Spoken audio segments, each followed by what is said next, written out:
Rather than just one point of interest, the next step in the building picture interest is obviously to add subsidiary information, as in the arrangement here. Yeah. But if the picture elements are arranged in a circular form, the eye can be led continuously from one point to the next, attention being constantly held within the frame. And you get the combination piece arrangement, which is a favourite amongst press photographers and social photographers, people usually standing with a glass in their hand. It can also be relied on to give some sort of animation to pictures of this sort. One of the national newspaper chiefs, he argued that readers look first at the centre of the page and then progressively in a clockwise direction around the elements on the outside. It's a picture layout which has in fact been used a lot by some of the old masters, Botticelli and Leonardo da Vinci, who used this sort of arrangement quite a lot in point of fact. You think of some of the biblical scenes, it's there, like that. This is my alteration of that idea, combining it with the golden section arrangement. So that the main item comes on this sort of golden section position. You've got the other subsidiary points around. Again, you can distinguish this in a lot of considered great paintings. This again is that sort of arrangement. The head is central and the line of the cravat leads down to the hound, and up to the donkey's face, up to the donkey's eyes, and back to the girl's head.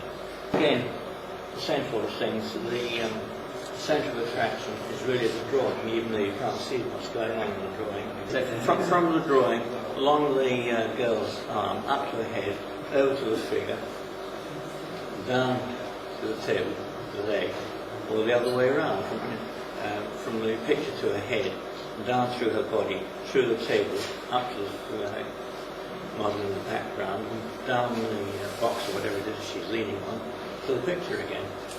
This is a representation, diagrammatically of course, of a single landscape mass.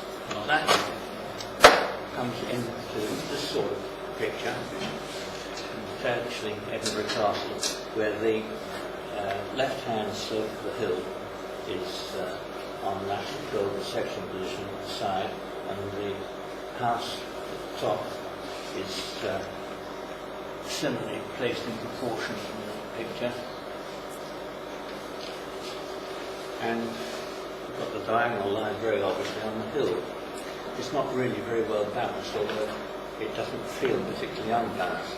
It doesn't feel unbalanced because we know that it's a hill, and on the other side of the hill there's an unsimilar mass keeping the whole thing from falling over. Visually balanced composition would have areas of balancing mass and density on the either side of the centre of interest. The balance point is about a fulcrum on where the two areas meet, so that the smaller weight in effect balances the larger weight due to leverage about that point. Anyway, that's the arrangement in this photograph, where you've got the two triangular masses on each side. Because of their different densities in different areas, they're nevertheless balanced. And this is the same sort of arrangement turned on its side. The balance is maintained vertically because the lighter triangle at the bottom balances the greater area of the dark triangle at the top. There's no real point of interest at the junction of those previous slides. So what I've done is put in something in the junction point to add an area of interest. That's exemplified here, where you've got figures in between the two triangular masses at the sides. give something a bit more interesting to look at than just walls and buildings. And again, in this shot of the house, you've got the triangular massive at the side, which lead in to what's in effect the main picture area and holding the interest there of the house itself. Further incidental detail can be added to give more subject interest, and here the dotted triangle